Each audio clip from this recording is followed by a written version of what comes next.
Yes, so as both Amy and Maria mentioned, I'm a medical herbalist, so I'm really looking forward this evening to introduce you to a little bit of the world of herbs, because as you can imagine, it's very vast. So it will put our toe into the world of herbs, how we use it in medicine, and then I'll explore a little bit about sort of what a herbalist does, how we help people, and then a little bit about how you can use it in your homes. And then, of course, if you've got any questions, then please do ask, me at the end. If I have next slide, please. Okay, so this is me in the middle there with one of my dogs. I thought I'd just introduce myself properly. So there's me in front of a nice patch of chamomile near where I live in Benenden. But as Amy said, I work out of Hamleys in Wadhurst, and then another lovely clinic just down the road from you in Communigrow in West Malling called Medicine Tree. So the reason I sort of got into herbalism to start with was my husband at the time was ill, so about sort of 6-7 years ago, and we went to lots of hospitals, lots of appointments. We were given lots of bad news, and it was very difficult. Like in terms of treatment choices, we felt we backed into a corner, and we didn't really have much choice. And then somebody recommended a herbalist to us, and I'd never heard of a herbalist before, and it was for me, it was a real sort of beam of light and kind of, oh, brilliant, I can do something to help him. It's all very positive. There's lots of kind of useful stuff, useful herbs. And it was just such a sort of lovely thing, and something that was very difficult, that I always wanted to do a job where I sort of helped people. And then I really found such an interest in this and really enjoy trying to sort of empower people to make little changes to their own health, and to sort of take herbs and have that connection with herbs to improve their health and improve their lives. So I really enjoy it. And, it's part of the reason for doing these kind of presentations is to sort of connect everybody a bit more with the sort of environment that we live in, like Communigrow do as well.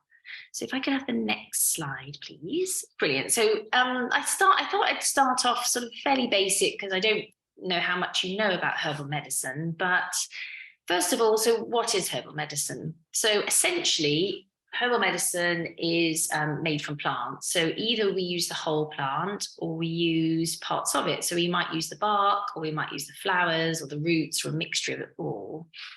So the first recorded use of herbal medicine was way back in sort of first BC in Western Europe. But even so, today, about 80% of the world still rely on herbal medicine as some part of their primary healthcare. So either due to financial reasons, or just because of where they live, or access to healthcare. So there's lots of different reasons why. But so I practice, and my colleagues will all practice Western herbal medicine, but you may also be familiar with the Indian style of herbal medicine, which is called Ayurvedic medicine, and traditional Chinese medicine. So although they are sort of different in some respects, in the fact that the plants and things they use are more localized to those areas, because of the way the world is, that things have become more global, we actually are now getting we use a few more kind of Chinese and Indian herbs than traditionally we may have done. So in the clinic, and you can see this from the picture, we provide herbs in different ways. If you look at the lady at the top there's lots of brown bottles behind her. So these are what we call tinctures. So essentially they are herbs which have been soaked in alcohol, and different levels of alcohol depending on what's needed to draw all that good stuff from the plants. And this is one of the most common ways of people to take it. So they might take a sort of teaspoonful a couple of times a day of a mixture of maybe 5 or 6 herbs. And that's a sort of, in the Western world, that's sort of quite a quick and easy way, and a popular way of doing it. We also, if you can see from sort of the black and white in the picture below, we also do things in the form of teas. So like a normal tea bag, you soak them in water and you drink cups of it. Or for more woody things like barks, we would do things like called decoctions. So you'd actually be boiling it, boiling it for 10 minutes to really get all the good stuff out of it.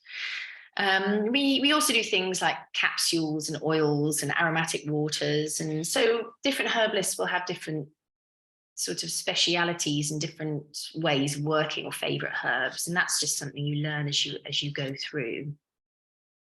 So often herbalists will get their herbs and things from suppliers, most of whom are in the UK, and they either grow their own herbs or they get them from abroad. And herbalists very much like to seek natural ways of doing things, as chemical free and so on as possible. So some people will also try and grow their own or forage for their own things and make them as well. So if we go to the next slide. Oh, I've also put links in the final page, because I think you'll have access to these slides afterwards. In the final page, I've actually put a few links. So if you want to know any more information or just have a look at what's available, then I thought you might find that of interest. So there's things on the last page as well. So yes, so on the next slide, it's just a little bit, sorry, could you go back one, Amy? Yeah, that's one. So what is a herbalist really, and how do we help people? So there's a really famous quote, which you'll often hear from herbalists, from Hippocrates, which says, "It is more important to know what sort of person has a disease than know what sort of disease a person has." So essentially, as herbalists, we take interest in the person that comes with with whatever's wrong with them and the root causes of the illness. So not just the symptoms, really. So in order to do that, we take a holistic approach, which means that we will look at a person as a whole. So if you come to me and you think, "Oh, I keep getting headaches," I'll also be asking you about your gut and about your cardiovascular system and about your stress levels and your lifestyle and all these sorts of things, to try and sort of unpick and find different ways in which we can increase your health, get you in better health, basically, and get those barriers to sort of good health away. So we will treat anybody we'll treat sort of babies to the elderly. In fact, children respond really well to herbs, and so brilliant. Sometimes patients come and they already have diagnoses. So in the clinic in West Malling, I see a lot of women's health. So I might have people that have cancer diagnoses, or people that are gone through menopause. And so people kind of already have certain things. And then sometimes they want herbs to either support them, or sometimes people want it as an alternative. So, we are trained to kind of look and make sure that our herbs don't interact with any sort of pharmaceutical drugs that have been given as well. We also diagnose people, and this is becoming more common as people struggle to get GP appointments, actually. So we are actually trained in the same diagnostic skills as GPs. So we're trained to take blood pressure, to people's nervous systems, and check the lymph glands, all those kind of things. So sometimes people will come to us, and of course, we'll provide any support, but we'll also very much encourage people to go to the GP or have blood tests or have scans if we feel that there's something that needs more specialist help. So on the back of a sort of consultation, we'll then create very bespoke prescriptions and recommendations based on what the person has said to us. So we'll also offer things like nutrition and lifestyle advice, and we also, in terms of nutrition, and I'll talk a little bit about it later, there is a bit of a blurred edge sometimes between, food and medicine as such. So we'll talk a bit about that later. But as I sort of mentioned earlier, different herbalists have different ways of practicing and different specialisms. So you can see from the picture here, there's a lady sitting in a van. Well, there's there are quite a few herbalists, or community herbalists, and some have actually, there was one lady who actually, she sort of does her consultations from a barge in central London.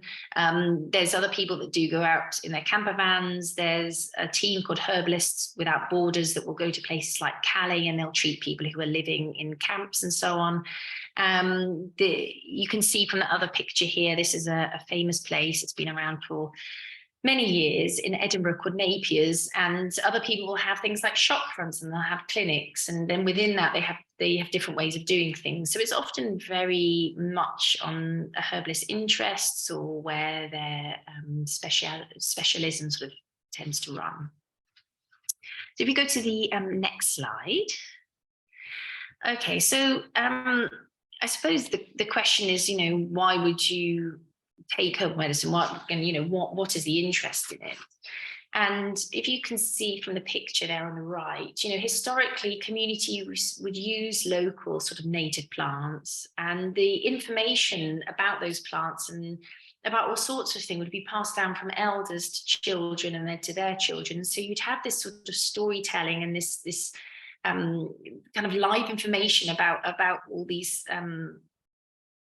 plants and sort of treatments and things. But of course, as communities have developed and areas have become more urbanized and families are sort of separated and so on, and of course the introduction of pharmaceuticals and so on, the relationship between plants and people has changed, and in many ways we've got further away from plants and from the land and knowing what's in our local area and so on. And again, I like doing presentations like this because I like to try and connect that a bit. And I'm really interested, particularly with children, and getting that connection and that knowledge back. The only way we're going to do that is by sharing it, doing things like this. So I'm really keen on sharing and learning from other people as well.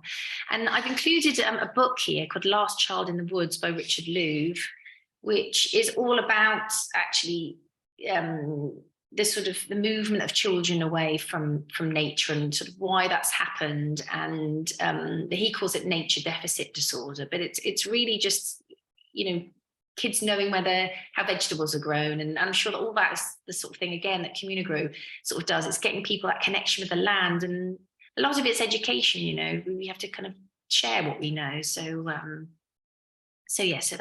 that's why herbs, I think, have become in some ways more important. It's just trying to clutch onto that information and share it. If we can go to the next one. And what I was going to say as well about the previous thing is the traditional knowledge now, sometimes nowadays, people want facts and they want to know that things have been sort of tested and so on. And there is actually a lot more research being done now, sort of trying to demonstrate the usefulness, the efficacy of plants. And if you go onto places like Google Scholar or PubMed, and you can often pull papers where people have been testing things. And, some things are much more common, like, a lot of people have heard of things like St. John's wort and echinacea. There's been lots more studies about them, but there's still a lot that we don't know. And so there's still a lot of research and things to be done. So that's an exciting sort of growing area in herbal medicine. So where to find your plants? So there's different ways, obviously, in which you can find your plants. So it can be done really cheaply. You can grow from seeds. You can, as this picture here, you can take stuff from the supermarket and then encourage it to grow in your garden. Or like these people are doing on the right here, you can forage. I mean, if you're going to forage, you have to be really sure what you're picking. If you go onto, I think it's the British Foraging Association, you can find people nearby who can take you on walks and things that can help you identify things, as well as, you can get lots of different books. I was reading something about mushrooms the other day, and even an expert said, oh yeah, I have about 40 or 50 mushroom books because to make really sure what I'm picking. So, it's you do have to be careful with these things, but there's lots of really good stuff around. So even things like nettles, for example, probably one of the easiest things to recognize because everybody knows it stings when you touch it. So apart from the fact it's incredibly nutritious and essentially robs the soil of all the minerals, we actually use nettle leaf in any sort of anti-allergic mixes. We see it as a sort of purifier, detoxifying the body. It often grows next to other herbs in the spring that will kind of do the same sort of thing. There's been lots of research recently on using nettle root for prostate, so benign prostate sort of growth, and preventing that. And then the nettle seeds can also be used, and they have a sort of energetic, sort of stimulating effect. So the other thing, apart from foraging, that you can do is, as I mentioned, is buy things from the supermarket. And I found an article which I put at the end to how to keep them alive, because I'm not sure about you, but I haven't had huge amounts of luck keeping supermarket things alive. But I am, a novice gardener, so I'm sure you're probably better at me than that. So as you can see from some of the things in the picture and things I've mentioned already, there are sort of blurred lines about what determines food and what determines medicine. And so, of course, they can be both. So I thought I'd show you a selection now of almost like kitchen cupboard stuff. So things that you probably would have in your home that can be used as herbal medicine. And as we were in winter, I selected things that I thought might be useful over the coming months and to prevent getting ill or to sort of nip coughs and colds in the bud, that kind of thing. So if you can go to the next slide, please.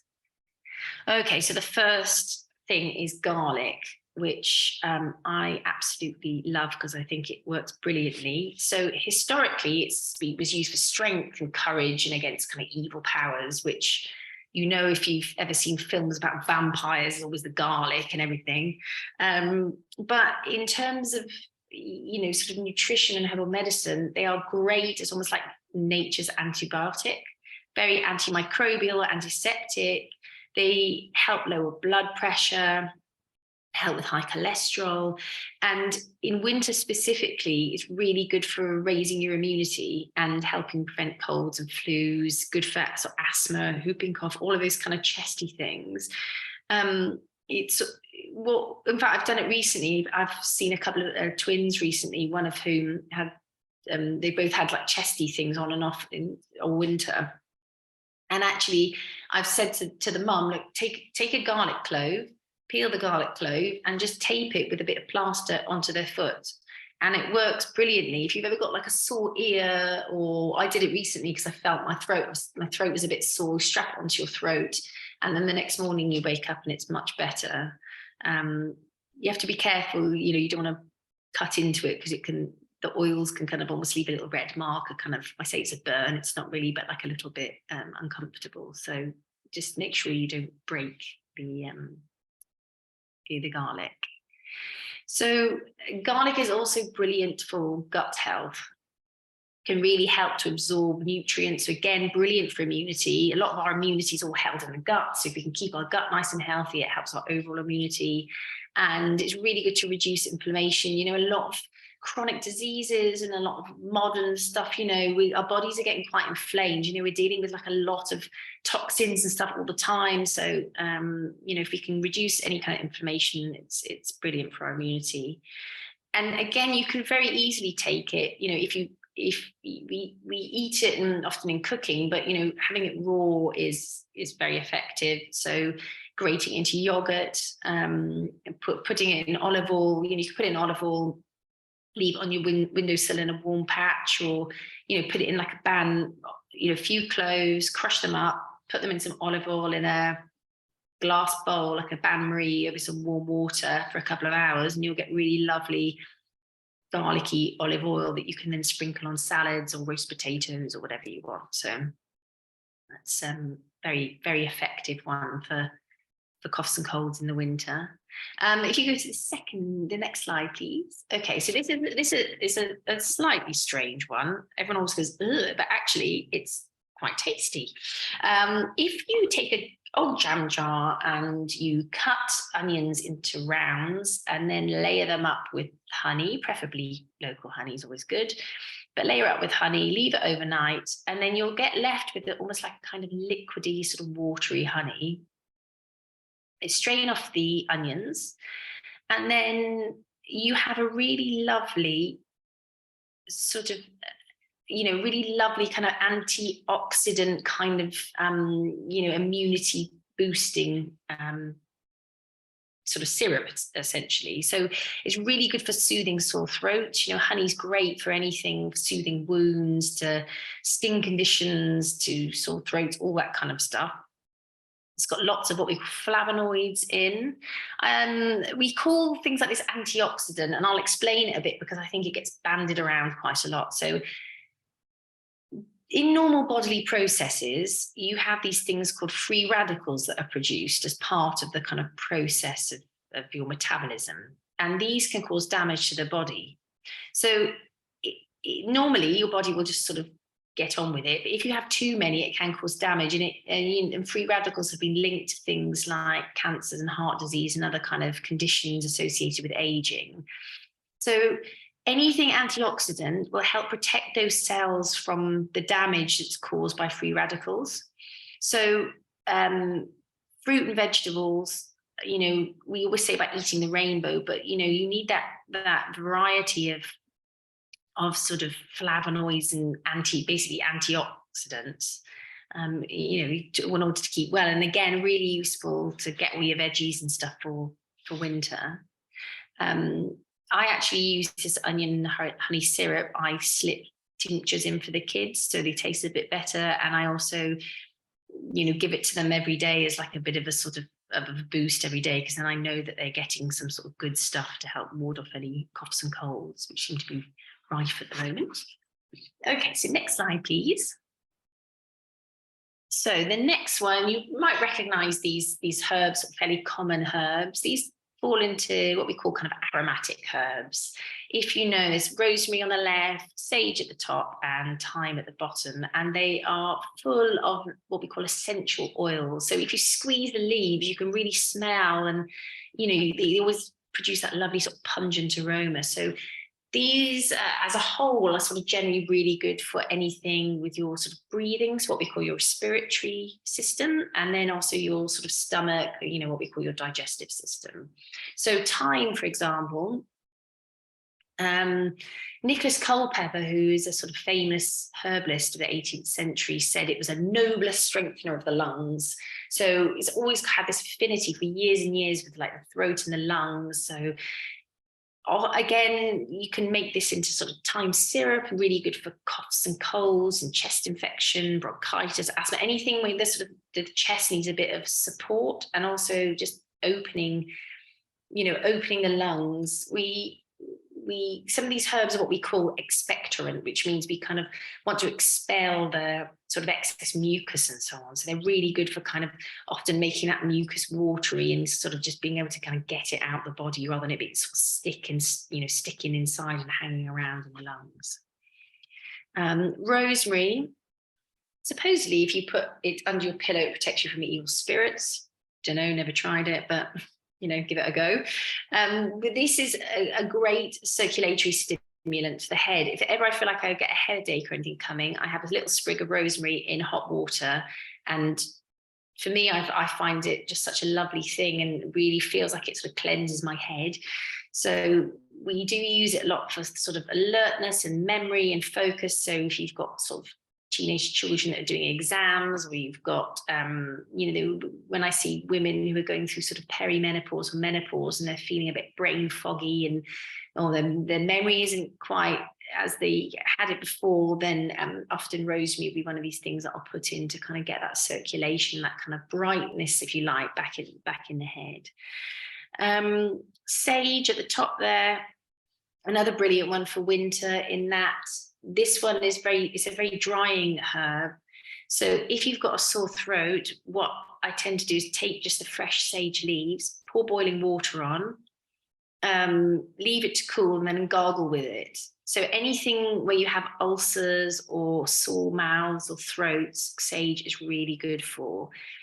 We also, because it is a sort of drying, cooling herb, it's another one that we use in things like, for people who are sort of experiencing hot flushes or sweats. And it's one that we tend not to use in things like breastfeeding because of that association with perhaps drying up the milk.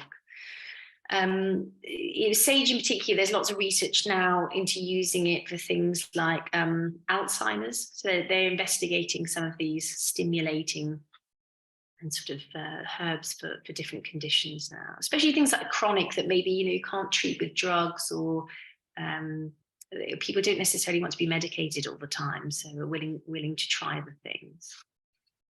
So if you're going to go to the next slide, please.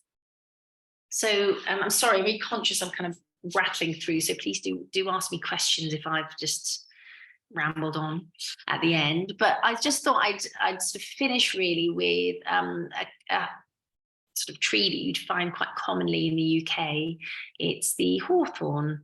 So it's often referred to as May blossom. And there's lots of stories about it bringing bad luck if you take it in the house, because the flowers smell when they decay and it's supposed to be like death. But then for every bad luck story, there also seems to be a good luck or some sort of caveat to that. So it's fine if you bring it in on May Day or some other day, but not another. So if you ever have a look online, there's lots of quite interesting history and folklore to do with hawthorn. But it comes from the Anglo-Saxon word hagdaw or hagdaw, which means hedge thorn. And of course, even now, although it was years and years and years ago, you do find it a lot in hedgerows, and farmers apparently used it to protect their crops and cattle from witches. And some believed it sort of kept their farm stock kind of protected, and that they'd thrive if they had hawthorn around their field. So it's really lovely hearing some of the old stories to do with some of these plants. So in herbal medicine, it is our top circulatory herb. So if there's anybody that has any heart issues, it's designed to sort of protect and strengthen the heart and the veins and the arteries by improving blood supply and circulation.